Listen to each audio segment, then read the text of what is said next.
नारायण नारायण नारायण नारायण।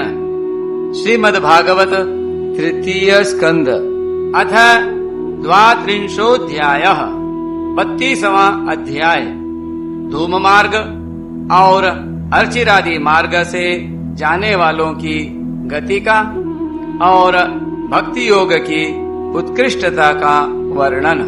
कपिल देव जी कहते हैं, माताजी, जो पुरुष घर में रहकर सकाम भाव से गृहस्थ के धर्मों का पालन करता है और उनके फलस्वरूप अर्थ एवं काम का उपभोग करके फिर उन्हीं का अनुष्ठान करता रहता है एवं तरह तरह की कामनाओं से मोहित रहने के कारण भगवत धर्मों से विमुख हो जाता है और यज्ञों द्वारा श्रद्धा पूर्वक देवता तथा पितरों की ही आराधना करता रहता है। उसकी बुद्धि उसी प्रकार की श्रद्धा से युक्त रहती है और देवता और पितर ही उसके उपास्य रहते हैं।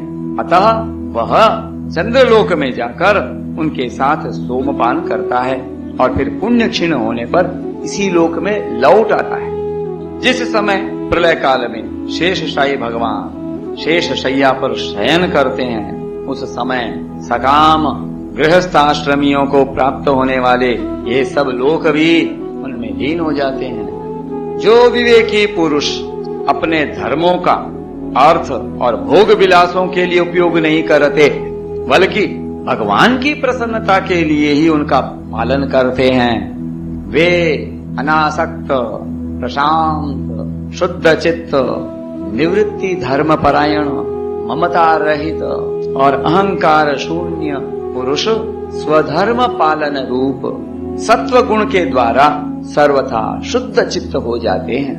वे अंत में सूर्य मार्ग के द्वारा अर्ची मार्ग या देवयान के द्वारा सर्वव्यापी पूर्ण पुरुष श्री हरि को ही प्राप्त होते हैं। जो कार्य कारण रूप जगत के नियंता, संसार के उपादान कारण और उसकी उत्पत्ति, पालन एवं संहार करने वाले हैं।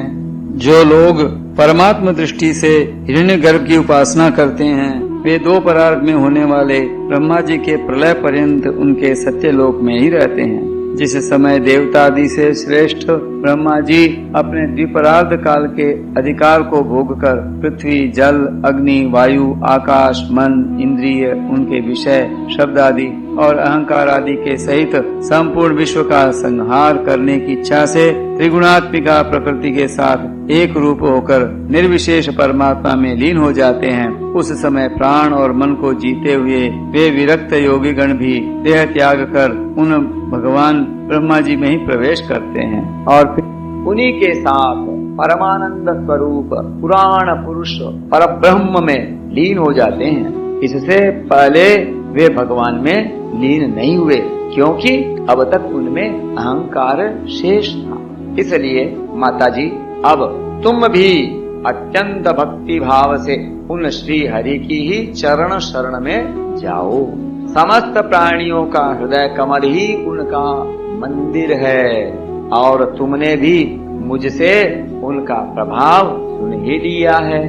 वेद गर्भ ब्रह्मा जी भी जो समस्त स्थावर जंगम प्राणियों के आदि कारण हैं, मरीचि आदि ऋषियों, योगेश्वरों, सनकादिकों तथा योग प्रवर्तक सिद्धों के सहित निष्काम कर्म के द्वारा आदि पुरुष श्रेष्ठ सगुण ब्रह्म को प्राप्त होकर भी भेद दृष्टि और कर्तृत्व अभिमान के कारण भगवद इच्छा से जब सर्ग काल उपस्थित होता है, तब काल रूप ईश्वर की प्रेरणा से गुणों में क्षोभ होने पर फिर पूर्ववत प्रकट हो जाते हैं।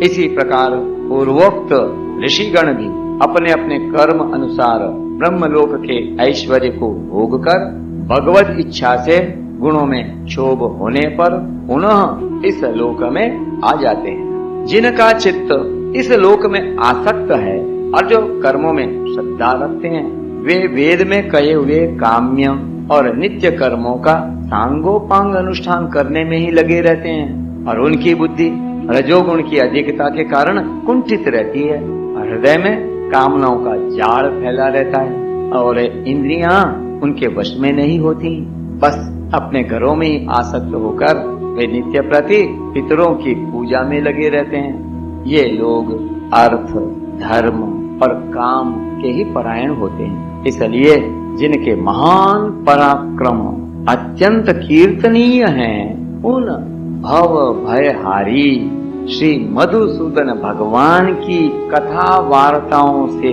तो ये विमुख ही रहते हैं। हाय, विष्ठा भोजी कुकर सूकर आदि जीवों के विष्ठा चाहने के समान जो मनुष्य भगवत कथामृत को छोड़कर निंदित विषय वार्ताओं को सुनते हैं, वे तो अवश्य ही विधाता के मारे हुए हैं। उनका बड़ा ही मंद भाग्य है। गर्भाधान से लेकर अंत्येष्टि तक सब संस्कारों को विधि पूर्वक करने वाले ये सकाम कर्मी सूर्य से दक्षिण ओर के पितृयान या धूम मार्ग से पितृश्वर अर्यमा के लोक में जाते हैं और फिर अपनी ही संतति के वंश में उत्पन्न होते हैं। माताजी, पितृलोक के भोग लेने पर जब उनके पुण्य क्षीण हो जाते हैं, तब देवता लोग उन्हें वहाँ के ऐश्वर्य से च्युत कर देते हैं और फिर उन्हें विवश होकर तुरंत ही इस लोक में गिरना पड़ता है। इसलिए माताजी, जिनके चरण कमल सदा भजने योग्य हैं, उन भगवान का तुम उन्हीं के गुणों का आश्रय लेने वाली भक्ति के द्वारा सब प्रकार से मन, वाणी और शरीर से भजन करो। भगवान वासुदेव के प्रति किया हुआ भक्ति योग तुरंत ही संसार से वैराग्य और ब्रह्म साक्षात्कार रूप ज्ञान की प्राप्ति करा देता है। वस्तुतः सभी विषय भगवत रूप होने के कारण समान है। अतः जब इंद्रियों की वृत्तियों के द्वारा भी भगवत भक्त का चित्त उनमें प्रिय अप्रिय रूप विषमता का अनुभव नहीं करता, सर्वत्र भगवान का ही दर्शन करता है, उसी समय वह संग रहित सब में समान रूप से स्थित, त्याग और ग्रहण करने योग्य, दोष और गुणों से रहित, अपनी महिमा में आरूढ़ अपने आत्मा का ब्रह्म रूप से साक्षात्कार करता है। वही ज्ञान स्वरूप है, वही परब्रह्म है, वही परमात्मा है और वही ईश्वर है, वही पुरुष है, वही एक भगवान स्वयं जीव, शरीर, विषय, इंद्रियों आदि अनेक रूपों में प्रतीत होता है। सर्वस्वरूप भगवान की संपूर्ण संसार में आसक्ति का अभाव हो जाना, बस यही योगियों के सब प्रकार के योग साधना का एकमात्र अभिष्ट फल है। ब्रह्म एक है, ज्ञान स्वरूप और निर्गुण है, तो भी वह बाह्य वृत्तियों वाली इंद्रियों के द्वारा भ्रांतिवश शब्द आदि धर्मों वाले विभिन्न पदार्थों के रूप में भास रहा है। जिस प्रकार एक ही पर ब्रह्म महत्त्व, वैकारिक, राजस और तामस तीन प्रकार का अहंकार, पंच महाभूत एवं 11 इंद्रिय रूप बन गया और फिर वही स्वयं प्रकाश इनके संयोग से जीव कहलाया, उसी प्रकार उस जीव का शरीर रूप यह ब्रह्मांड भी वस्तुतः ब्रह्म ही है, क्योंकि ब्रह्म से इसकी उत्पत्ति हुई है। किंतु इसे ब्रह्म रूप वही देख सकता है जो श्रद्धा, भक्ति और वैराग्य तथा निरंतर योग के अभ्यास के द्वारा एकाग्र चित्त और असंग बुद्धि हो जाता है। हरे पूजनीय माता जी, मैंने तुम्हें यह ब्रह्म साक्षात्कार का साधन रूप ज्ञान सुनाया। इसके द्वारा प्रकृति और पुरुष का यथार्थ स्वरूप का बोध हो जाता है। देवी, निर्गुण ब्रह्म विषयक ज्ञान योग और मेरे प्रति किया हुआ भक्ति योग, इन दोनों का फल एक ही है, उसे ही भगवान कहते हैं। जिस प्रकार रूप, रस एवं गंध आदि अनेकों गुणों का आश्रयभूत एक ही पदार्थ भिन्न भिन्न इंद्रियों द्वारा विभिन्न रूप से अनुभूत होता है, वैसे ही शास्त्र के विभिन्न मार्गों द्वारा एक ही भगवान की अनेक प्रकार से अनुभूति होती है।